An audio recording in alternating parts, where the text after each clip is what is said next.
Welcome everyone, मैं हूँ प्रतीक्षा। Guys, हाल ही में डिज्नी ने अपनी एक बहुत बड़ी मूवी लॉन्च की है जो कि 1989 की एनिमेटेड मूवी पे बेस्ड है। जिसके बाद गाइस इससे रिलेटेड कई सारे हम लोगों ने कार्टून्स भी देखे थे। डिज्नी अपने इसी शो को आगे बढ़ाने के लिए एनिमेटेड से निकल के इस मूवी को लाइव एक्शन में प्रेजेंट करना चाहता था। हम सभी जानते हैं कि डिज्नी अपने विजुअल इफेक्ट्स के कारण बहुत ज्यादा फेमस है। डिज्नी की बनाई गई दुनिया में हर कोई खो जाता है। तो फिर आखिर ये मूवी तो हमारे इमोशन से जुड़ी है, क्योंकि 90s के टाइम पे गाइस इसका बहुत अच्छा कार्टून आया करता था। इस मूवी का प्रोजेक्ट 2016 में ही बना दिया गया था, जिसके बाद 2017 के अंदर इसके डायरेक्टर, प्रोड्यूसर वगैरह तय किए गए थे। साथ ही में 2018 और 19 के बीच में इसकी शूटिंग होना स्टार्ट हो जानी चाहिए थी, लेकिन कोविड आने के बाद में 2020 के अंदर ये मूवी पूरी तरीके से अटक गई थी। जिसके बाद 2021 के अंदर इसकी वापस से शूटिंग स्टार्ट हुई। 22 तक मूवी को खत्म किया गया और अभी 2023 के अंदर डिज्नी की तरफ से ये मूवी प्रेजेंट हुई है। मूवी काफी हद तक ट्रोल की जा रही है, सिर्फ और सिर्फ इसकी मेन लीड कैरेक्टर के कारण। किसी को इसकी मेन लीड कैरेक्टर पसंद आ रही है तो कोई इसे डिमोटिवेट भी कर रहा है। अगर हम बात करें इसके विजुअल इफेक्ट्स की तो गाइस सच में ये मूवी बहुत ज्यादा ब्यूटीफुल है। और बात करें अगर कास्टिंग की तो हाँ गाइस, ये बात सच में मुझे भी कहीं ना कहीं फील हुई कि कास्टिंग के अंदर जो मेन लीड कैरेक्टर थी उसके साथ में अगर फेरबदल कर भी दिया जाता तो शायद मूवी को इतना ज्यादा क्रिटिक्स का सामना नहीं करना पड़ता। मैंने इस मूवी को इंग्लिश में देखा था, क्योंकि हिंदी डबिंग अभी तक इस मूवी की नहीं आई है। हालांकि हिंदी डबिंग के लिए इस मूवी को अप्रूव कर दिया गया था, लेकिन अभी तक भी इंडिया के अंदर इसकी हिंदी डबिंग नहीं रिलीज की गई है। ये एक म्यूजिकल मूवी है जिसके अंदर तकरीबन आपको 10 गाने मिल जाएंगे, जो कि हर सिचुएशन को रिप्रेजेंट करने के लिए बनाया गया है। अगर इसमें कोई चीज मिस है तो वो शायद मेन लीड कैरेक्टर के थोड़े बहुत डायलॉग्स, अगर शायद उसकी डायलॉग्स कुछ ज्यादा होते या फिर थोड़े से एक्सप्रेशंस भी ज्यादा होते तो इसमें और मजा आता। बाकी पानी की जादुई दुनिया देखने के अंदर तो एक अलग ही सुकून था। डिज्नी ने इन सारी चीजों को तो अच्छे से फुलफिल किया है। तो चलिए फिर 2023 के अंदर आई द लिटिल मरमेड के रिव्यू के साथ में अब हम इस मूवी की एक्सप्लेनेशन की तरफ बढ़ते हैं। मूवी के स्टार्टिंग में हमें बहुत बड़ा ओशन दिखाया जाता है, वो ओशन जिसके अंदर एक दुनिया बसा करती है। इस समुद्र के ऊपर हमारे इंसानों की दुनिया है, वहीं पे समुद्र के नीचे पानी की दुनिया है जिसके अंदर जल परियां रहती है। मूवी के स्टार्टिंग में ही हम एक सेलर्स का शिप देखते हैं, जहाँ पे हम प्रिंस एरिक को भी देखते हैं। उसे सेलर्स के साथ में आना बहुत पसंद था। आज का दिन मून फेस्टिवल का दिन था। कहा जाता था कि आज के दिन सारी मरमेड्स बाहर आया करती हैं। इसी के कारण यहाँ पे जितने भी सेलर्स थे वो पानी के अंदर शॉट लगा के किसी मरमेड को पकड़ना चाहते हैं। लेकिन हमें पता चलता है कि एरिक एक बहुत ही नेक दिल का प्रिंस है, जिसे ये सब काम करना पसंद नहीं है, बल्कि वो सिर्फ एंटीक चीजों की सेलिंग किया करता था। ग्रिम्सबी, जो कि क्वीन सेलेना का सबसे खास प्रेसिडेंट था, वो हमेशा एरिक के साथ रहा करता था। साथ ही में वो प्रिंस को समझाता है कि आपको अपना ध्यान रखना चाहिए, इस तरीके की बचकानी हरकतें अब आप नहीं कर सकते हैं। दूसरी कंट्री के शिप्स अच्छे अच्छे सामानों को लेके जा रहे हैं और शायद हमें भी यही करना चाहिए, लेकिन एरिक को इन सारे कामों से दूर रहना था। इसी के साथ सीन अब पानी की दुनिया में शिफ्ट हो जाता है। पानी के नीचे एक इतनी सुंदर दुनिया बसती है जिसके बारे में शायद हम इमेजिन भी नहीं कर सकते, क्योंकि इतनी सुंदरता इंसानों की दुनिया में तो बिल्कुल भी नहीं है। किंग ट्राइटन, जो कि पानी के देवता है, उनकी 7 बेटियां हैं, जिनमें से किंग ट्राइटन 6 बेटियों का वेलकम कर चुके थे। बारी थी तो सबसे छोटी बेटी की, जो कि थी एरियल, और वो इस समय यहाँ प्रेजेंट नहीं थी। किंग ट्राइटन का एक एडवाइजर था जो कि सेबेस्टियन था तो ये असल में क्रैब, लेकिन किंग ट्राइटन का बहुत पसंदीदा था। ट्राइटन उसे एरियल को ढूंढने के लिए भेजते हैं। आखिर अब सेबेस्टियन इतने बड़े ओशन के अंदर एरियल को कहाँ पे ढूंढेगा? हमें पता चलता है कि एरियल इंसानों की चीजों की बहुत बड़ी शौकीन थी। आज भी वो इंसानों की चीजों को ढूंढने के लिए हमेशा अपनी जगहों से काफी दूर चली जाया करती थी। एरियल का एक फ्रेंड भी था जिसका नाम फ्लॉन्डर था। ये एक छोटी सी फिश थी जो कि हमेशा एरियल के साथ रहा करता था। एरियल को इंसानों की और ज्यादा चीजों को एक्सप्लोर करना था, इसी के कारण वो हमेशा टूटी हुई शिप्स पे जाया करती थी। फ्लॉन्डर उसे मना करता है कि यहाँ पे बड़ी बड़ी शार्क्स रहती है और हमें यहाँ पे नहीं आना चाहिए, लेकिन एरियल बात नहीं मानती है और उस बड़ी सी शिप के अंदर चली जाती है। वहाँ उसे इंसानों से रिलेटेड और भी चीजें मिलती है, लेकिन उसी समय जैसा कि फ्लॉन्डर ने कहा था, यहाँ पे एक बहुत बड़ी शार्क आ जाती है जो कि एरियल के ऊपर अटैक कर देती है। एरियल उससे बचने की बहुत कोशिश करती है और आखिर में एक कांच की मदद से वो इस शार्क को एक ट्रैप में फंसा देती है और वहाँ से भाग निकलती है। एरियल की एक फ्रेंड और थी जिसका नाम स्कटल था। एरियल को आज एक नई चीज मिली थी जो कि एक फॉर्क था। स्कटल को भी नहीं पता था कि इंसानों की चीजों का इस्तेमाल कैसे होता है, इसी के कारण वो एरियल को बता देती इस फॉर्क का इस्तेमाल तो बालों को बनाने में काम आता है। एरियल भी स्कटल की बात मान के फॉर्क से अपने बालों को सही करने लगती है। इसी समय यहाँ सेबेस्टियन पहुँच जाता है जो कि एरियल को कहता है कि आज तुम्हें पता है कि मून फेस्टिवल है और किंग ट्राइटन आपके साथ में बाकी सारी बहनों को भी बुला रहे हैं। आपकी सारी बहनें वहाँ पे प्रेजेंट है, लेकिन वहाँ पे जो प्रेजेंट नहीं है वो सिर्फ आप है। इसी समय एरियल को याद आता है और अपने फादर की मीटिंग में जाने के लिए काफी तेजी से तैरती है। हमें यहाँ पे अंधेरे के अंदर 2 आंखें दिखाई जाती है, साथ ही में ऑक्टोपस के टेंटिकल्स भी दिखाए जाते हैं। एक गोले के अंदर हमें एक विच दिखाई जाती है। ये एक सी विच थी जिसका नाम अर्सिला था अर्सला एरियल के ऊपर नजर रख रही थी। एरियल जब अपने फादर यानी कि किंग के पास पहुंचती है तो किंग उससे नाराज थे कि आखिर तुम कहाँ पे घूम रही थी। एरियल हमेशा अपने फादर से यही बात किया करती थी कि आखिर इंसानों की दुनिया कितनी सुंदर है, आप आखिर ऊपर क्यों नहीं जाने देते हमें। हमें पता चलता है कि क्वीन यानी कि एरियल की माँ इंसानों के द्वारा ही मारी गई थी, जिसके बाद से किंग और मरमेड की सारी स्पीशीज इंसानों के पास में नहीं जाती है। एरियल को भी ये रूल मानना पड़ेगा और आज के बाद में वो कभी भी इंसानों से जुड़ी हुई चीजों के पास में नहीं जाएगी। एरियल तो इस बात से गुस्सा होकर वहाँ से चली जाती है, लेकिन किंग को अच्छे से पता था कि एरियल बात नहीं मानेगी और वो रूल्स को तोड़ेगी। इसी के कारण वो सेबेस्टियन को एरियल का ध्यान रखने के लिए उसके पीछे भेजते हैं। नाराज होकर एरियल अपने कमरे के अंदर पहुंच जाती है। अब आखिर हम इसे कमरा ही कह सकते हैं क्योंकि ये एरियल का अपना स्पेस था। हमें पता चलता है कि एरियल ने इंसानों की हजारों चीजें इकट्ठी कर रखी है। वो सारी शिप्स जो कि पानी में आके डूब जाती है या फिर उनमें से निकला हुआ कुछ सामान जो कि पानी में गिर जाता है। एरियल को उन सारी चीजों को देख के बहुत हैरानी होती है। यहाँ पे किताबें पड़ी थी, कुछ कॉइन्स पड़े थे, बटन पड़े थे और भी कई सारी चीजें जिसे एरियल इकट्ठा किया करती थी और हमेशा चाहती थी कि आखिर ऊपर की दुनिया कितनी सुंदर होगी, उसे भी चलना है और सड़कें देखनी है, लेकिन वो ऊपर नहीं जा सकती। जब एरियल ये गाना गा ही रही थी और तभी उसे पता चलता है कि पानी के अंदर धमाके हो रहे हैं, कई सारी लाइट्स गिर रही है। जब एरियल ऊपर जाके देखती है तो उसे एक बहुत बड़ी शिप दिखाई देती है अपने सामने, जो कि इस समय आतिशबाजी कर रही थी। एरियल को ये चीजें देख के भी बड़ी खुशी होती है कि इंसानों के पास में कितनी नई नई चीजें हैं। असल में ये एरिक का ही शिप था जो कि सेलिब्रेट कर रहा था। ये सारे के सारे सेलर्स एक साथ में डांस कर रहे थे। एरिक जो कि एक प्रिंस है, वो खुद को प्रिंस नहीं समझता था बल्कि इन सेलर्स का ही हिस्सा समझता था। ग्रिम्स भी उसे समझाता है कि आप एक प्रिंस हैं, आपको उनके जैसा बिहेव करना चाहिए, लेकिन एरिक कहता है कि मैं इन्हीं का ही हिस्सा हूँ। आखिर मुझे आप इतने सारे बंदिशों में मत रखा करिए, मुझे कोई रूल्स रेगुलेशन नहीं चाहिए, बल्कि मुझे बिल्कुल आजाद रहना है। एरियल इन सारी बातों से बहुत कनेक्ट फील कर रही थी क्योंकि उसके भी फादर उसके ऊपर ऐसा ही जोर डालते हैं। इसी समय पता चलता है कि मौसम पूरी तरीके से बिगड़ गया है, बहुत तेज बारिश आई है, मौसम बदल गया है और इतनी तेज लहरें आई है जो कि इस बड़े से शिप को भी डुबा सकती है। उसी समय शिप से सभी कूदने लग जाते हैं। देखते ही देखते पानी के अंदर आग लग जाती है। एक तरफ एरिक सबको रेस्क्यू करने की कोशिश कर रहा था, वहाँ से पानी में धक्का दे रहा था ताकि सब छोटी बोट के जरिए किनारे तक पहुँच सके। उसी समय एरिक को पता चलता है कि उसका डॉग शिप पे ही रह गया, बाकी सारी बोट्स जा चुकी थी। एरिक जैसे ही अपने डॉग को लेने के लिए आता है, उसी समय बहुत तेज पानी की लहर आती है जो कि उस पूरे शिप को दो हिस्से में तोड़ देती है। एरिक पानी के अंदर गिर गया था जो कि बहुत डीप जाने लगा था। एरियल ये सारी चीजें देख रही थी, जिसके कारण वो पानी में जाती है, एरिक को बाहर निकालती है और सीधा सरफेस तक ले आती है। उसने अपनी आंखों से इंसान को पहली बार देखा था, उसे पहली बार छुआ था और उसे पहली बार महसूस भी किया था। इसी समय यहाँ पे सेबेस्टियन, फ्लॉन्डर और स्कचल भी पहुँच जाते हैं, जिन्हें लगता है कि ये बात कोई भी किंग को नहीं बताएगा कि एरियल ने एक इंसान की जान बचाई है। अगर ये बात किंग को पता चली तो वो हम सबको मार डालेंगे। एरियल चाहती थी कि इस इंसान की आंख खुल जाए और वो पहली बार उससे बात करने की कोशिश करे। एरियल उसके सामने गाना गा रही थी और एरिक को जिंदा करने की कोशिश कर रही थी। एरिक की हल्की हल्की आंखें खुली थी और उसने एरियल का हाथ भी पकड़ लिया था। जैसे ही एरिक की आंखें खुलती है, उसी समय कैसल से काफी सारे लोग एरिक को ढूंढते हुए किनारे तक पहुंच गए थे। उसी समय एरियल को पानी में जाना पड़ता है और उसी समय वो पानी में जाके छुप के देखने लगती है। एरिक को तो रेस्क्यू कर लिया गया था, लेकिन एरियल के बारे में कोई भी नहीं जानता था। ये सारी चीजें अर्सला देख रही थी और उसे लगता है कि अभी एरियल को फंसाने का ये बिल्कुल सही मौका है। असल में अर्सला का इसके पीछे एक बहुत बड़ा मोटिव था। सेबेस्टियन एरियल को समझाता है कि आपको ऐसा बिल्कुल भी नहीं करना चाहिए था, इंसान बहुत ज्यादा खतरनाक होते हैं, आपको उनके आसपास भी नहीं जाना चाहिए था। लेकिन एरियल समझाती है कि सारे इंसान बुरे नहीं होते हैं, उनमें से कुछ इंसान अच्छे भी होते हैं, वो बिल्कुल मेरे जैसा था।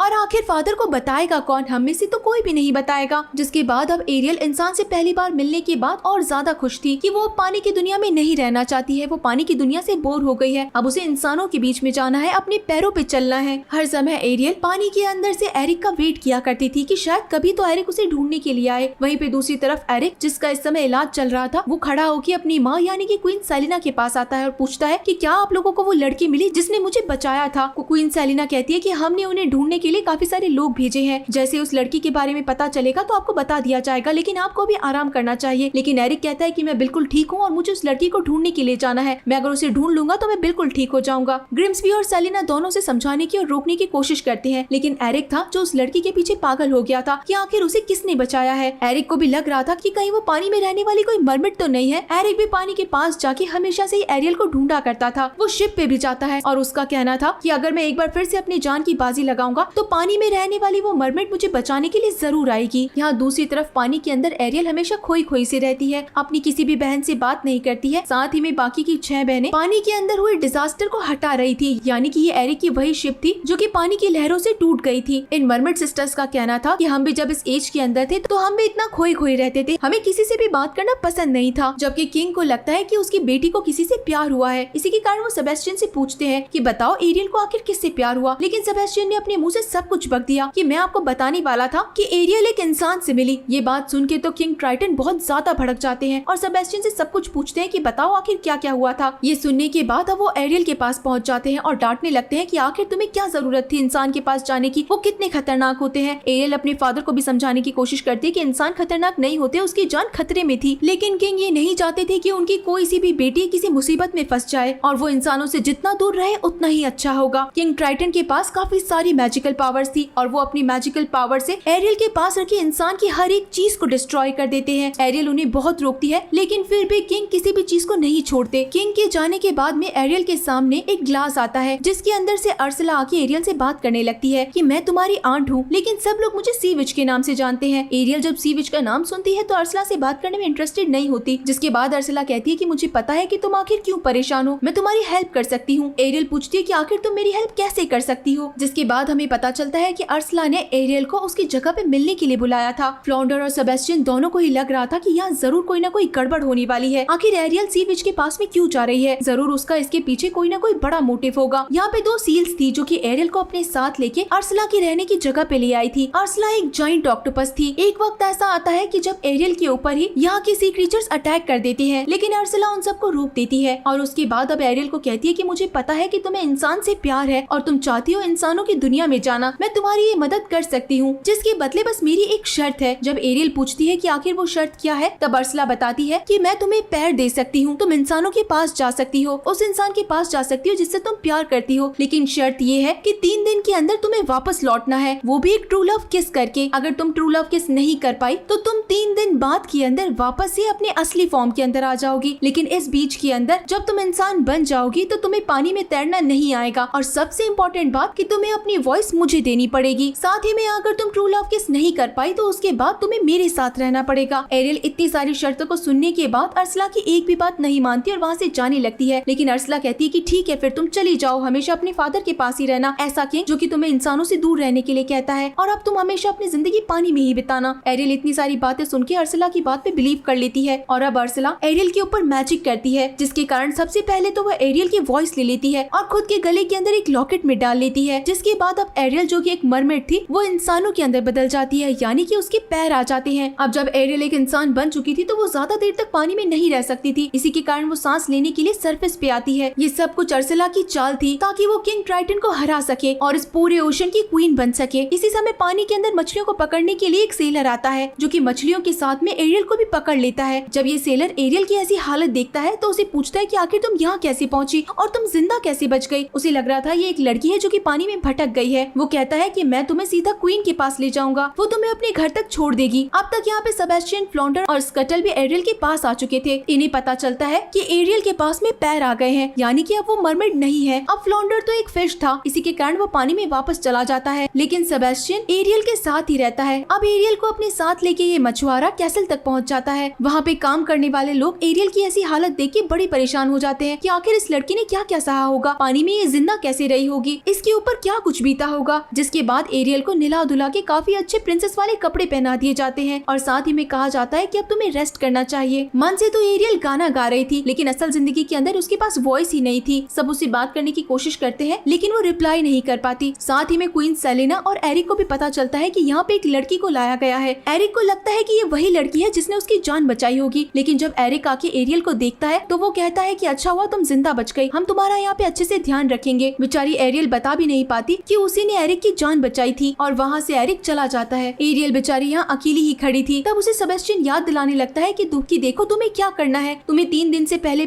ट्रू लव किस करना है। तो वो सेबेस्टियन को किस कर देती है। तो सेबेस्टियन कहता है कि अरे एरियल तुम्हें मुझे नहीं बल्कि एरिक को किस करना है, अगर तुमने ऐसा नहीं किया तो अर्सला तुम्हें हमेशा के लिए अपने पास रख लेगी। लेकिन ऐसा लग रहा था कि मानो एरियल को कुछ याद ही नहीं हो। इसी समय यहाँ स्कटल भी आता है जो कि वहाँ पे रखे ब्रेकफास्ट को खाने लगता है और सेबेस्टियन से बातें करने लगता है। वो पूछता है कि आखिर एरियल कहाँ गई। पीछे देखा जाता है तो एरियल यहाँ से चली गई थी। अब जब एरियल इंसानों की दुनिया में पहुँच गई थी तो उसे बहुत सारी चीजें एक्सप्लोर करनी थी। एरियल को अभी ढंग से चलना भी नहीं आ रहा था, जिसके बाद एरियल एक ऐसे कमरे में पहुंच जाती है जहाँ पे कई सारी एंटिक चीजें पड़ी थी और ये वो सारी चीजें थी जो कि एरिक ने इकट्ठा करी थी पानी के अंदर से लाने के बाद। एरियल हर एक चीज को देखती जा रही थी और साथ ही में उसे एक छोटी सी लिटिल मरमेड भी दिखाई देती है जिसे वो वो वापस अपनी जगह पे रख देती है। उसी समय यहाँ एरिक आता है जो कि एरियल को देखता है कि वो उसके सामानों को देख रही है, तो वो खुद अपने सामानों को दिखाने लगता है और बताता है कि ये सब सामान कुछ मैंने पानी के ऊपर से इकट्ठा किए हैं और कुछ पानी के अंदर से इकट्ठा किए हैं। एरियल वहाँ पे एक बहुत बड़े पत्थर को तोड़ देती है जिसके अंदर से एक बहुत बड़ा डायमंड निकलता है। एरिक को ये बात पता ही नहीं थी कि उस पत्थर के अंदर डायमंड भी है। साथ ही में वो एक शंख को भी बजाती है और इस बारे में भी एरिक को कुछ नहीं पता था। अब तो एरिक एरियल के साथ बैठ के उसे कई सारी चीजें बताने लगता है, मैप्स खोल के दुनिया की अलग अलग जगहों के बारे में बताने लगता है। उसी समय यहाँ पे ग्रिम्स भी आ जाता है। एरिक को खुश देख के पूछता है कि क्या हमें अभी भी तलाश जारी रखनी चाहिए उस लड़की की जिसने आपको बचाया था। तो एरिक कहता है कि हाँ, आप उसे भूलिए मत। साथ ही में एरिक ग्रिम्सबी से एक रिक्वेस्ट भी करता है कि मुझे कैरेज चाहिए। ग्रिम्सबी जब पूछता है कि आखिर आपको किस लिए चाहिए कैरेज, तो वो कहता है कि हमें बाहर जाना है उस लड़की को ढूंढने के लिए। तब ग्रिम्सबी कहता है कि ठीक है, मैं आपके लिए एक कैरेज का तो इंतजाम कर ही सकता हूँ, लेकिन ध्यान रखिएगा कि इसके बारे में किसी को भी पता ना चले, क्योंकि एरिक को अभी कैसल से बाहर निकलने के लिए मनाही थी। नेक्स्ट डे एरिक एरियल को अपने साथ लेके कैसल के किनारे की तरफ जाने लगता है और इस बारे में किसी को कुछ भी नहीं पता था। अब एरियल को खुद इस घोड़े को दौड़ाना था, इसी के कारण अब वो रस्सियां अपने हाथ में ले लेती है और घोड़ों को बड़े मजे से दौड़ाती है। ये लोग अब विलेज के अंदर पहुंच चुके थे जहाँ पे कई सारी नई नई चीजें थी। एरियल उन सारी चीजों को देख के बड़ी खुश थी। साथ ही में वो एक कैप भी ले लेती है एरिक के लिए। एरिक और एरियल दोनों मिलकर यहाँ पे डांस भी करते हैं। शाम होने पे एरियल को एक बोट दिखाई देती है और अब एरिक एरियल को घुमाने के लिए उस बोट को पानी में उतार देता है। तब सेबेस्टियन और स्कटल को लगता है कि अब ये बिल्कुल सही मौका है जब एरियल को एरिक को किस कर देना चाहिए, क्योंकि इन दोनों के बीच में प्यार हो चुका है। अगर ये उसे किस कर देगी तो हमेशा हमेशा के लिए इंसान बन जाएगी और अर्सला जो चाहती है वो भी बिल्कुल नहीं होगा। इन दोनों के बीच में काफी अच्छे मूवमेंट्स होते हैं। ये दोनों आसमान को देखते हैं। इसी के साथ में एरिक एरियल का नेम भी पूछता है। अब जब एरियल बात नहीं कर पाती तो वो एरिक को आसमान को देखने के लिए कहती है और आखिर में एरिक एरियल का नाम भी ढूंढ लेता है। ये दोनों हंसी मजाक करते करते एक दूसरे के बहुत क्लोज आ जाते हैं। ऑलमोस्ट किस करने ही वाले थे कि तभी अर्सला की भेजी हुई सील्स पूरी की पूरी बोट को ही पलट देती है, जिससे कि इन दोनों के बीच में किस नहीं हो पाता। और अर्सला कहती है कि इतने क्लोज ये दोनों आ ही नहीं सकते हैं, अब उसे ही कुछ न कुछ करना पड़ेगा। दूसरी तरफ किंग ट्राइटन अपनी बेटियों से पूछते हैं कि क्या किसी ने एरियल को देखा है। काफी देर हो चुकी है जब एरियल वापस नहीं लौटी है, आखिर वो कहाँ पे गई होगी। एरियल की सारी बहनें एरियल को ढूंढने के लिए निकल जाती है। एरियल और एरिक जो कि पूरी तरीके से गीले हो रखे थे वो कैसल में वापस लौटते हैं, जहाँ पे उन्हें ग्रिम्सबी देख लेता है और कहता है कि आज का दिन आपका जरूर बहुत अच्छा रहा होगा। एरिक एरियल के साथ में बड़ा खुश दिख रहा था। एरियल तो अपने रूम में चली जाती है और ग्रिम्सबी से एरिक बात करने लगता है कि अब तो शायद हमें तलाश रोक देनी ही चाहिए, क्योंकि आपको वो लड़की मिल गई है जिसके साथ में आप खुश हैं। लेकिन एरिक के मन में अभी भी थोड़ी बहुत वो फीलिंग बाकी थी कि शायद बस वो एक बार उस लड़की को देख ले जिसने उसकी जान बचाई थी। इसी के कारण रात होने पे एरिक नदी के किनारे चला जाता है और वहाँ पे आवाजें देने लगता है कि आखिर उसकी जान किसने बचाई। इसी समय हमें पता चलता है कि एक लड़की जो कि फॉग से निकल के पत्थर पे बैठी हुई दिखाई देती है और एरिक समझ जाता है कि ये जरूर वही लड़की थी जिसने उसकी जान बचाई थी। अगले दिन स्कटल आके एरियल और सेबेस्टियन दोनों को उठाता है और कहता है कि एरियल आज तुम्हें बहुत सारा काम करना है और साथ ही में तुम्हें एरिक को किस भी करना है। चलो चलो, तुम्हें बहुत कुछ करना है। एरियल उठती है, तैयार होती है और एरिक से मिलने के लिए जाती है, लेकिन उसे पता चलता है कि एरिक एक लड़की के साथ में खड़ा है, जहाँ पे वो क्वीन सेलिना से बात कर रहा है कि ये वही लड़की है जिससे मैं प्यार करता हूँ। असल के अंदर ये लड़की और कोई नहीं बल्कि अर्सला थी, जो कि खुद का रूप बदल के आई थी। एरियल का दिल टूट जाता है और वो वहाँ से बहुत दूर चली जाती है अपने कमरे को छोड़ के। लेकिन स्कटल को किसी बात पे तो डाउट था। स्कटल को गाना गाने की आवाज आ रही थी और ये आवाज एरियल की ही थी। स्कटल जब उस आवाज को फॉलो करती है तो उसे पता चलता है कि ये तो किसी लॉकेट से आवाज आ रही है और ये लॉकेट उस लड़की ने अपने गले में पहन लिया है, जो कि अर्सला है। स्कटल आके एरियल को ये बात समझाती है, जो कि इस समय बहुत ज्यादा डिसहार्ट थी। वो कहती है कि ये सब कुछ एक ट्रैप है अर्सला का, तुम्हें कुछ न कुछ तो करना ही पड़ेगा, नहीं तो अर्सला अपने मोटिव के अंदर जीत जाएगी और उसके बाद तुम कभी भी एरिक के पास नहीं आ पाओगी। अब सेबेस्टियन भी उसे समझाने लगता है कि तुम सब कुछ कर सकती हो, तुम्हें यहाँ से चलना पड़ेगा। सेबेस्टियन स्कटल से लिफ्ट मांगता है और कहता है कि मुझे जल्दी से कैसल के अंदर ले जाओ। वहीं पे एरियल पानी में तैरती हुई कैसल तक पहुँच जाती है। ग्रिम्सबी एरिक से पूछता है कि क्या ये वही लड़की है जिससे आप प्यार करते हो, क्योंकि कल तक तो मैंने आपको एरियल के साथ में खुश देखा था। तो एरिक कहता है कि मुझे भी नहीं पता कि आखिर मैं कर क्या रहा हूँ। ये वो दिन था जब एरिक और इस लड़की की एंगेजमेंट होने वाली थी। इसी समय सेबेस्टियन आके इस लड़की के ऊपर गिर जाता है, जो कि असल में अर्सला ही थी। अर्सला अपने ऊपर से सेबेस्टियन को हटाने लगती है और तब तक यहाँ पे एरियल भी पहुंच जाती है, जो कि अर्सला से फाइट करने लगती है और सबसे पहले उसके लॉकेट को तोड़ती है, जिसके अंदर से निकलने वाली आवाज फाइनली एरियल के गले में पहुंच जाती है। और अब एरियल पहली बार अपनी आवाज निकालती है, जहाँ पे वो एरिक को बताती है कि मैं वही लड़की हूँ जो कि तुम्हें उस दिन पानी में मिली थी। अब एरिक भी समझ गया था कि ये लड़की कोई दूसरी झूठी लड़की है। इसी समय वो तीसरा दिन भी पूरा हो जाता है जब सनसेट हो जाता है और अभी तक भी इन दोनों ने ट्रू लव किस नहीं किया था। इसी के कारण एरियल एक मरमेड में बदल जाती है। साथ ही में अर्सला भी अब अपने असली रूप में आ चुकी थी, जो कि बहुत बड़े बड़े टेंटिकल्स के साथ में एरियल को अपने साथ साथ ही लेके पानी में कूद जाती है। लेकिन इसी समय किंग ट्राइटन अपनी बेटी को वापस लेने आ गया था। लेकिन अर्सला कहती है कि तुम्हारी बेटी ने मुझसे डील करी थी, वो भी ब्लड की डील, जिसे कभी भी नहीं तोड़ा जा सकता। तुम्हारी बेटी अब मेरी हुई। लेकिन किंग ट्राइटन अपनी बेटी को बचाने के लिए खुद की कुर्बानी देते हैं। साथ ही में अपने पास जो मैजिकल वॉन्ड था वो भी अर्सला को चाहिए था। अर्सला असल के अंदर यही तो चाहती थी कि वो किंग ट्राइटन को मार के इस पूरे ओशन की क्वीन बन जाए। उसी समय यहाँ पे अर्सला की सील आती है जो कि किंग ट्राइटन को जान से मार डालती है। एरियल तो आजाद हो गई थी लेकिन उसके फादर जान से मारे गए। लेकिन इसी समय एरियल को बचाने के लिए यहाँ पे एरिक भी पहुंच जाता है। देखते ही देखते अब अर्सला खुद के ऊपर मैजिक करती है और वो एक बहुत बड़ी जायंट ऑक्टोपस में बदल जाती है जिसके टेंटिकल्स पूरे ओशन के ऊपर फैले हुए थे। एरिक इस समय एक बड़ी सी शिप के ऊपर लटका हुआ था। एरियल भी उसे बचाने की कोशिश करती है। यहाँ दूसरी तरफ अर्सला एरियल को मारने के लिए बहुत अलग अलग तरीके अपना रही थी। एरिक एक पहाड़ी के ऊपर लटक चुका था और एरियल को अपने सामने एक शिप दिखाई दे रही थी जिसका सामने का हिस्सा बहुत ज्यादा तीखा था और वो बाहर की तरफ निकला हुआ था। एरियल तभी मौका देख के उस शिप को गोल गोल घुमाती है और सीधा अर्सला के अंदर घुसा देती है। वो बड़ा सा हिस्सा जैसे अर्सला के अंदर जाता है वैसे ही अर्सला का सारा मैजिक खत्म हो जाता है। वो जो बड़ी सी मॉन्स्टर बनी थी वो अब अपने असली रूप के अंदर आ जाती है। अर्सला के मरते ही उसका मैजिक खत्म हो जाता है और किंग ट्राइटन भी जिंदा हो जाते हैं। किंग ट्राइटन बाहर आके एरियल से मिलती है और कहते हैं कि तुमने मेरी जान बचाई है। साथ ही में एरियल पानी के अंदर जाके उन्हें उनका वेपन वापस देती है। एरियल भी कहती है कि आपने मेरी जान बचाने के लिए अपनी जान कुर्बान कर दी। अब आखिर एरियल इस समय इंसान बनने के बारे में क्या कुछ कहती। उसके फादर ने पहले उसके लिए बहुत कुछ किया था। एरिक अब तक अगले दिन किनारे पे पहुंच गया था जहाँ पे वो आते ही क्वीन को कहता है कि मुझे पानी में जाना है, मुझे जल्दी से जाके एरियल को बचाना है। तो क्वीन सेलिना कहती है कि तुम पानी में नहीं जा सकते, वहाँ पे बहुत खतरनाक जानवर रहते हैं, सी क्रीचर्स तुम्हें कभी भी जिंदा नहीं छोड़ेंगे। और अब तो एरिक के पास में एरियल की ड्रेस भी तैर के आती है। उसे बहुत दुख होता है कि शायद एरियल जिंदा नहीं बची होगी। किंग ट्राइटन एक दिन सेबेस्टियन से पूछते हैं कि क्या मैंने कुछ गलत किया है, मैं तो सबके लिए अच्छा करना चाहता था, तो फिर आखिर मेरी बेटी इतनी उदास क्यों है। तब सेबेस्टियन किंग को सलाह देता है कि आपको शायद एरियल की खुशी देखनी चाहिए, उसकी खुशी इंसान बनने में है और एरिक के साथ है। किंग ट्राइटन जाते हैं और एरियल को एक बार फिर से इंसान में बदल देते हैं। एरिक आज भी एरियल का वेट ही कर रहा था और आखिर के अंदर एरियल एक इंसान बन के एरिक के पास लौट चुकी थी और आखिर में इन दोनों का ट्रू लव केस भी होता है। कैसल के अंदर अब ये दोनों शादी कर चुके थे और साथ ही में पूरी दुनिया घूमने के लिए भी तैयार थे। क्वीन सेलेना से और बाकी सारे कैसल के लोगों से ब्लेसिंग लेके ये बस जाने ही वाले थे। एरियल को अपने फादर से भी मिलना था और इसी समय यहाँ पे किंग ट्राइटन भी पहुंच जाते हैं अपनी बेटी को ब्लेसिंग देने के लिए। साथ ही में वो कहते हैं कि मैंने तुम्हारे साथ जो भी किया वो गलत किया और मैं जो इंसानों के बारे में सोचता था वो भी बहुत गलत सोचता था। एक इंसान ने तुम्हारी माँ को मारा लेकिन बाकी सारे इंसान अच्छे हो सकते हैं और आज के बाद ये मरमेड्स की कम्युनिटी इंसानों के साथ ही रहेगी। देखते ही देखते यहाँ पे कई सारे मरमेड्स पानी के बाहर आ जाते हैं जो कि इंसानों के साथ रहने के लिए तैयार थे। एरियल अपने फादर किंग ट्राइटन को गले से लगा लेती है और अब आखिर में एरियल और एरिक बहुत खुशी खुशी यहाँ से चले जाते हैं। इसी के साथ गाइस ये शानदार मूवी यहीं पे खत्म हो जाती है। तो आप सभी लोगों को ये मूवी कैसी लगी मुझे जरूर बताइएगा। तो चलिए फिर मिलते हैं आप सभी लोगों से अगली मूवी में, तब तक के लिए टाटा।